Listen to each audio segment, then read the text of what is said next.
सभी आंगनवाड़ी, मिनी आंगनवाड़ी कार्यकर्त्री सहायिका बहनों का स्वागत है हमारे चैनल वायरल टॉक NXT पर। यदि आप हमारे चैनल पर पहली बार आए हैं तो आप हमारे चैनल को सब्सक्राइब कीजिए और हमारी वीडियो को लाइक कीजिए, क्योंकि हम आंगनवाड़ी से संबंधित वीडियो बनाते रहते हैं। तो बहनों, आज मैं न्यूज़ लेके आया हूँ मुख्य सेविकाओं की, जो उन्हें नियुक्ति पत्र मिल चुका है। तो सबसे पहले मेरी तरफ से उन्हें हार्दिक शुभकामनाएं, जो 2425 बहनें बाल विकास सेवा एवं पुष्टाहार विभाग में मुख्य सेविका बन चुकी हैं, जिन्हें नियुक्ति पत्र मुख्यमंत्री द्वारा मिल चुका है। तो उन्हें बाल विकास सेवा एवं पुष्टाहार विभाग की तरफ से एक लेटर जारी कर दिया गया है और उस लेटर में बताया गया है कि अब उन्हें अपनी नियुक्ति के लिए जिले का विकल्प भरना होगा। मतलब उस लेटर में बताया गया है जो 2425 नई सुपरवाइजर बनी है इस विभाग में, वह अपना नियुक्ति के लिए जिले वाइज जिले को चूज कर सकती हैं और उन्हें अपने विकल्प में भर सकती हैं। तो मैं सारी जानकारी दिखाता हूं कि उस लेटर में क्या क्या लिखा है। तो सभी बहनें मेरे चैनल को जरूर सब्सक्राइब करके चलें, क्योंकि मैं आप ही के लिए ही वीडियो बनाता हूं। तो बहनों, सबसे पहले सभी नवनियुक्त 2425 मुख्य सेविकाओं को हमारी तरफ से हार्दिक शुभकामनाएं। मैं तो आपको बताना चाहता हूं कि बाल विकास एवं पुष्टाहार विभाग की तरफ से आपको एक लेटर जारी कर दिया गया है। इस पत्र में सभी नवनियुक्त 2425 मुख्य सेविकाओं को जनपद में तैनाती हेतु ऑनलाइन विकल्प भरे जाने के दिशा निर्देश दिए गए हैं।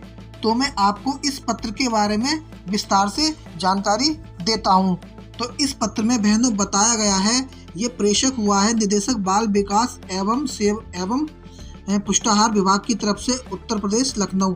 ये जो हुआ है समस्त जिलाधिकारी को हुआ है और ये पत्रांक संख्या है इसमें C3347 और इसकी डेट जो है वो दी गई है 28 अगस्त 2025।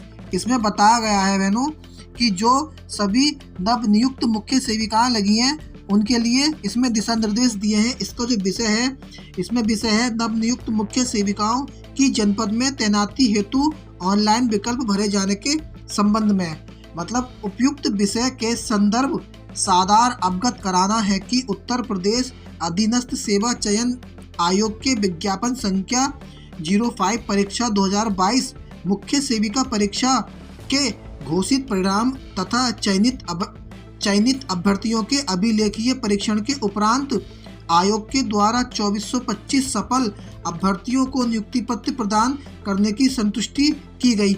मतलब जो मुख्य सेविकाएं बाल विकास एवं पुष्टाहार विभाग में लगे हैं उन्हें नियुक्ति पत्र दिए जा चुके हैं। मैं आगे बताया तथा उपरांत शासन के पत्र संख्या इतने दिनांक 18/8/2025 में दिए गए निर्देश के क्रम में उक्त समस्त चयनित अभ्यर्थियों को दिनांक 27/8/2025 को नियुक्ति पत्र प्रदान किए जाने के पश्चात ऑनलाइन विकल्प लेकर उनकी जनपदों में तैनाती प्रदान किया जाना है।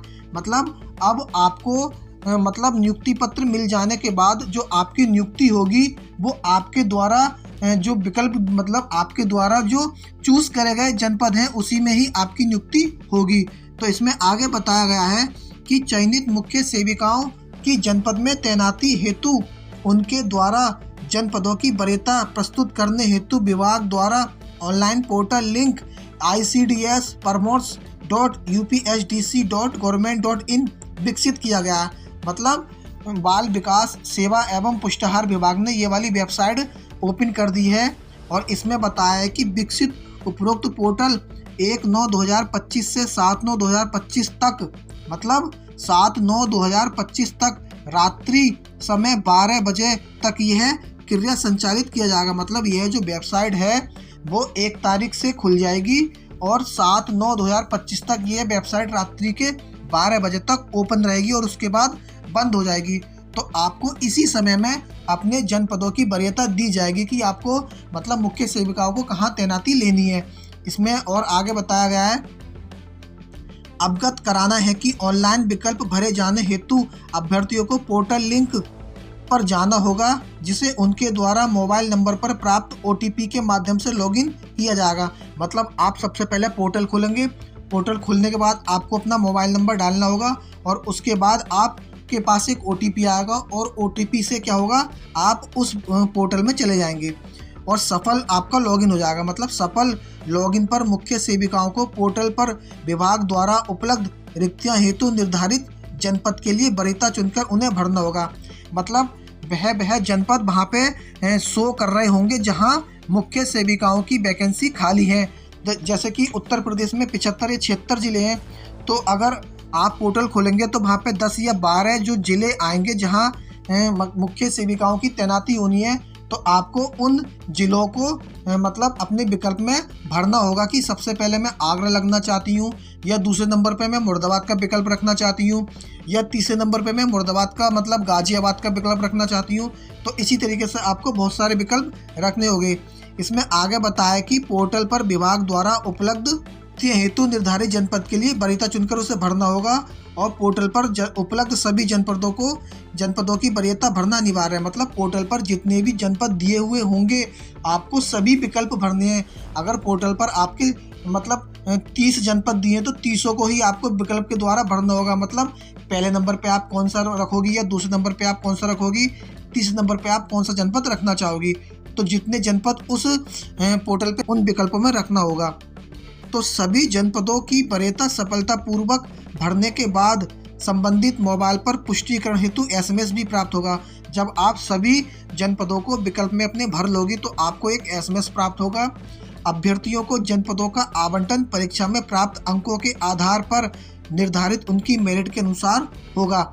मतलब आप जो अपनी नियुक्ति के लिए या जहां आपकी पोस्टी होगी, यहाँ आपकी तैनाती होगी, तो आपको पोर्टल पर जाकर जनपदों को फीड करना होगा। आपके अनुसार आप वो जनपद फीड कर सकते हैं, लेकिन जनपद जो आपको आवंटित किए जाएंगे वो आपके नंबरों के अनुसार, आपकी मेरिट लिस्ट के अनुसार ही आपको आवंटित किए जाएंगे। इसमें आगे बताया कि पोर्टल पर विकल्पों को लॉक करने से पहले चयनित जनपद की वरीयता को संशोधित करने का विकल्प भी होगा। मतलब जब आप जनपदों का विकल्प भर रहे होंगे तो सारे जनपद ध्यान से देखना बहुत ज़रूरी है।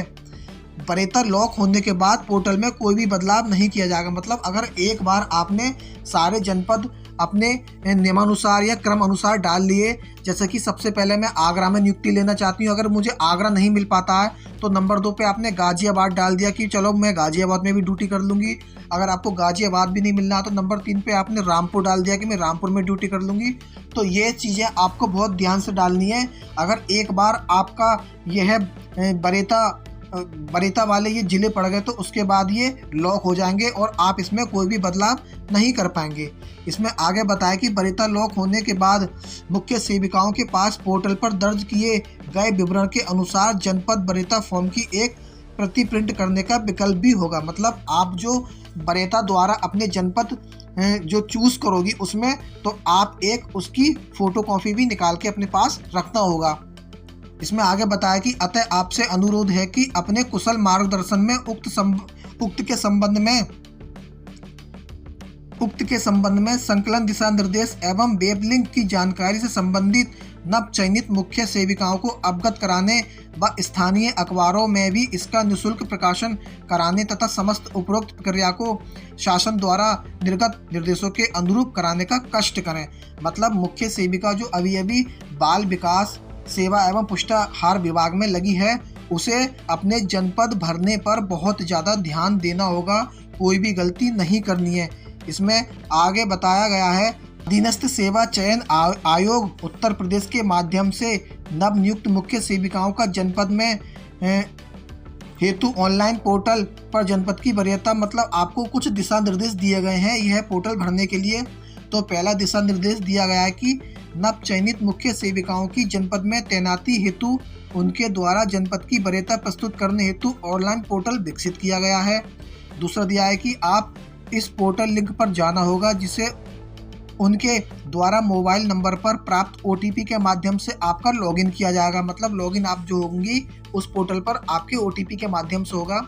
विभाग द्वारा जो पोर्टल खुलेगा वो 1/9/2025 से खुलेगा और 7/9/2025 तक रात्रि 12 बजे के बाद ये बंद हो जाएगा। इसमें आगे बताया कि सफल लॉगिन पर मुख्य सेविकाओं को पोर्टल पर विभाग द्वारा उपलब्ध रिक्तियां हेतु निर्धारित जनपदों के लिए वरीयता चुनकर उसे भरना होगा। पोर्टल पर उपलब्ध सभी जनपदों की वरीयता भरना अनिवार्य है। सभी जनपदों की वरीयता सफलतापूर्वक भरने के संबंधित के मोबाइल नंबर पर एक SMS भी आपके प्राप्त होगा। जब आप सारे जनपद भर दोगे उसके बाद आपको एक SMS प्राप्त होगा।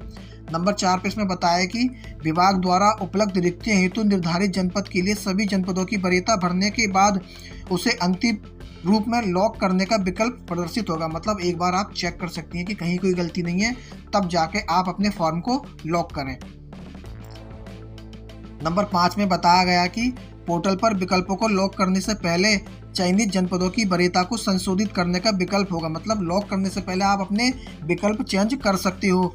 वरीयता लॉक होने के बाद पोर्टल में कोई और बदलाव नहीं किया जा सकेगा। वरीयता लॉक होने के बाद मुख्य सेविकाओं के पास पोर्टल पर दर्ज किए गए विवरण के अनुसार जनपद वरीयता फॉर्म की एक प्रति प्रिंट करने का विकल्प भी होगा। अभ्यर्थियों को जनपदों का आवंटन परीक्षा में प्राप्त अंकों के आधार पर निर्धारित उनकी मेरिट के अनुसार होगा। मतलब जो आपको आपकी नियुक्ति के लिए जो जनपद दिए जाएंगे वो आपकी मेरिट के अनुसार ही दिए जाएंगे। अगला दिया, यह प्रक्रिया अगले 7 कार्य दिवस के अंदर पूरी करनी चाहिए। मतलब 7 दिन के अंदर अंदर आप अपने जनपदों वाला ये फॉर्म आप भर सकती हो।